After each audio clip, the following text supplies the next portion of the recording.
Chapter 17. Now Elijah the Tishbite of Tishbe in Gilead said to Ahab, "As the Lord, the God of Israel lives, before whom I stand, there shall be neither dew nor rain these years, except by my word." And the word of the Lord came to him, "Depart from here and turn eastward and hide yourself by the brook Kerith, which is east of the Jordan. You shall drink from the brook, and I have commanded the ravens to feed you there." So he went and did according to the word of the Lord. He went and lived by the brook Kerith, that is east of the Jordan. And the ravens brought him bread and meat in the morning, and bread and meat in the evening. And he drank from the brook. And after a while, the brook dried up because there was no rain in the land. Then the word of the Lord came to him, "Arise, go to Zarephath, which belongs to Sidon, and dwell there. Behold, I have commanded a widow there to feed you." So he arose and went to Zarephath. And when he came to the gate of the city, behold, a widow was there gathering sticks. And he called to her and said, "Bring me a little water in a vessel, that I may drink." And as she was going to bring it, he called to her and said, "Bring me a morsel of bread in your hand." And she said, "As the Lord your God lives, I have nothing baked, only a handful of flour in a jar, and a little oil in a jug. And now I am gathering a couple of sticks, that I may go in and prepare it for myself and my son, that we may eat it and die." And Elijah said to her, "Do not fear.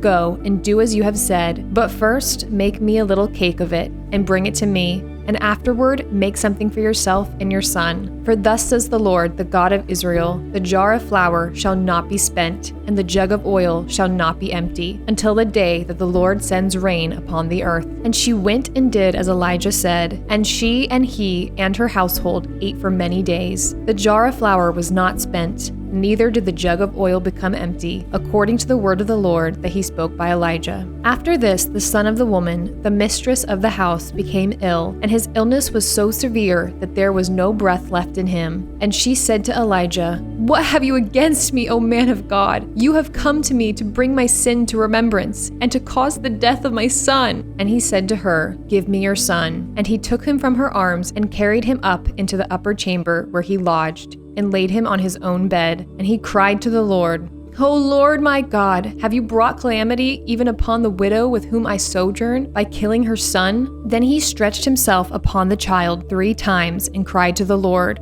"O Lord my God, let this child's life come into him again." And the Lord listened to the voice of Elijah, and the life of the child came into him again, and he revived. And Elijah took the child and brought him down from the upper chamber into the house and delivered him to his mother. And Elijah said, "See, your son lives." And the woman said to Elijah, "Now I know that you are a man of God, and that the word of the Lord in your mouth is truth." Chapter 18. After many days, the word of the Lord came to Elijah in the 3rd year, saying, "Go show yourself to Ahab, and I will send rain upon the earth." So Elijah went to show himself to Ahab. Now the famine was severe in Samaria, and Ahab called Obadiah, who was over the household. Now Obadiah feared the Lord greatly. And when Jezebel cut off the prophets of the Lord, Obadiah took 100 prophets and hid them by 50s in a cave and fed them bread and water. And Ahab said to Obadiah, "Go through the land to all the springs of water and to all the valleys. Perhaps we may find grass and save the horses and mules alive, and not lose some of the animals." So they divided the land between them to pass through it. Ahab went in one direction by himself,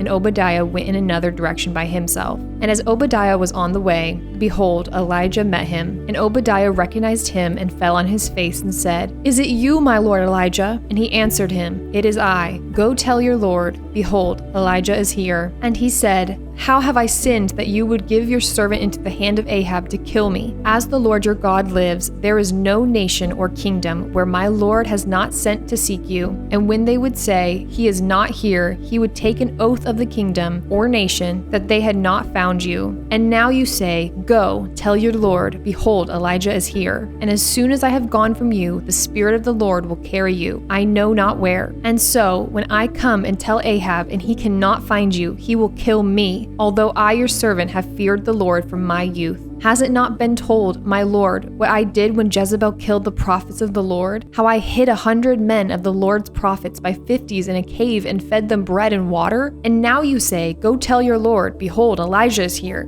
and he will kill me." And Elijah said, "As the Lord of hosts lives, before whom I stand, I will surely show myself to him today." So Obadiah went to meet Ahab and told him, and Ahab went to meet Elijah. When Ahab saw Elijah, Ahab said to him, "Is it you, you troubler of Israel?" And he answered, "I have not troubled Israel, but you have, and your father's house, because you have abandoned the commandments of the Lord and followed the Baals. Now therefore send and gather all Israel to meet at Mount Carmel, and the 450 prophets of Baal and the 400 prophets of Ashtoreth, who eat at Jezebel's table." So Ahab sent to all the people of Israel and gathered the prophets together at Mount Carmel. And Elijah came near to all the people and said, "How long will you go limping between two different opinions? If the Lord is God, follow him, but if Baal, then follow him." And the people did not answer him a word. Then Elijah said to the people, "I, even I only, am left a prophet of the Lord, but Baal's prophets are 450 men. Let 2 bulls be given to us, and let them choose 1 bull for themselves, and cut it in pieces, and lay it on the wood, but put no fire to it. And I will prepare the other bull, and lay it on the wood, and put no fire to it. And you call upon the name of your God, and I will call upon the name of the Lord. And the God who answers by fire, he is God." And all the people answered, "It is well spoken." Then Elijah said to the prophets of Baal, "Choose for yourself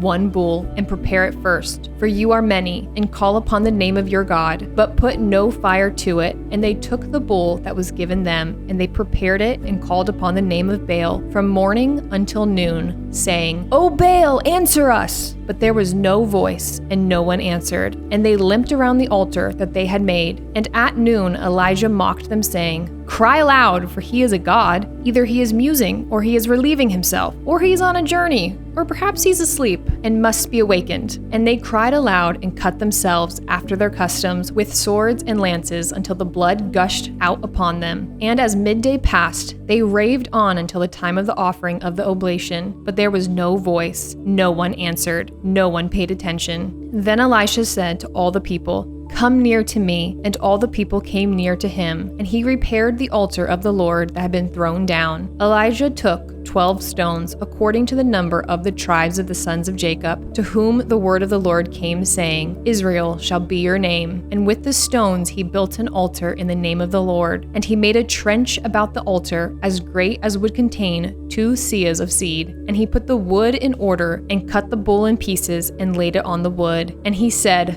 "Fill 4 jars with water, and pour it on the burnt offering and on the wood." And he said, "Do it a second time." And they did it a second time. And he said, "Do it a third time." And they did it a third time. And the water ran around the altar and filled the trench also with water. And at the time of the offering of the oblation, Elijah the prophet came near and said, "O Lord, God of Abraham, Isaac, and Israel, let it be known this day that you are God in Israel, and that I am your servant, and that I have done all these things at your word. Answer me, O Lord, answer me, that this people may know that you, O Lord, are God, and that you have turned their hearts back."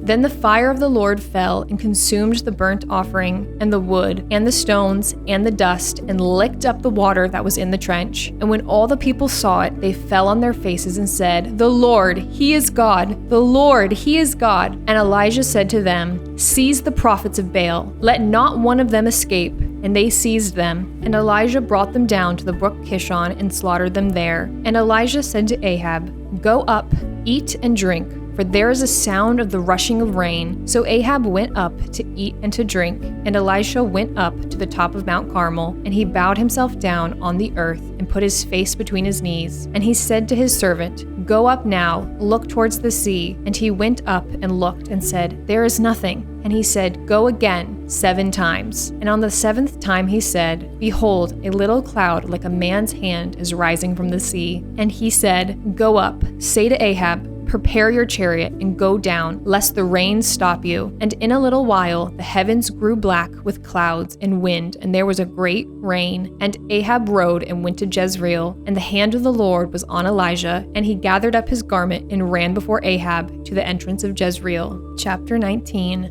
Ahab told Jezebel all that Elijah had done. and how he had killed all the prophets with the sword. Then Jezebel sent a messenger to Elijah, saying, "So may the gods do to me and more also, if I do not make your life as the life of one of them by this time tomorrow." Then he was afraid, and he arose and ran for his life, and came to Beersheba, which belongs to Judah, and left his servant there. But he himself went a day's journey into the wilderness, and came and sat down under a broom tree. And he asked that he might die, saying, "It is enough. Now, O Lord, take away my life, for I am no better than my fathers." And he lay down and slept under a broom tree. And behold, an angel touched him and said to him, "Arise and eat." And he looked, and behold, there was at his head a cake baked on hot stones and a jar of water. And he ate and drank and lay down again. And the angel of the Lord came again a second time and touched him and said, "Arise and eat, for the journey is too great for you." And he arose and ate and drank, and went in the strength of that food 40 days and 40 nights to Horeb, the mount of God. There he came to a cave and lodged in it. And behold, the word of the Lord came to him, and he said to him, "What are you doing here, Elijah?" He said, "I have been very jealous for the Lord, the God of hosts, for the people of Israel have forsaken your covenant, thrown down your altars, and killed your prophets with the sword. And I, even I only, am left, and they seek my life to take it away." And he said, "Go out and stand on the mount before the Lord." And behold, the Lord passed by, and a great and strong wind tore the mountains and broke in pieces the rocks before the Lord. But the Lord was not in the wind. And after the wind, an earthquake. But the Lord was not in the earthquake. And after the earthquake, a fire. But the Lord was not in the fire. And after the fire, the sound of a low whisper. And when Elijah heard it, he wrapped his face in his cloak and went out and stood at the entrance of the cave. And behold, there came a voice to him and said, "What are you doing here, Elijah?" He said, "I have been very jealous for the Lord, the God of hosts, for the people of Israel have forsaken your covenant, thrown down your altars, and killed your prophets with the sword. And I, even I only, am left, and they seek my life to take it away." And the Lord said to him, "Go, return on your way to the wilderness of Damascus, and when you arrive, you shall anoint Hazael to be king over Syria, and Jehu, the son of Nimshi, you shall anoint to be king over Israel, and Elisha, the son of Shaphat of Abel-Meholah, you shall anoint to be prophet in your place. And the one who escapes from the sword of Hazael shall Jehu put to death, and the one who escapes from the sword of Jehu shall Elisha put to death. Yet I will leave 7,000 in Israel, all the knees that have not bowed to Baal, and every mouth that has not kissed him." So he departed from there and found Elisha, the son of Shaphat, who was plowing with 12 yoke of oxen in front of him, and he was with the 12th. Elijah passed by and cast his cloak upon him, and he left the oxen and ran after Elijah, and said, "Let me kiss my father and my mother, and then I will follow you." And he said to him, "Go back again, for what have I done to you?" And he returned from following him, and took the yoke of oxen, and sacrificed them, and boiled their flesh with the yokes of the oxen, and gave it to the people, and they ate. Then he arose and went after Elijah, and assisted him.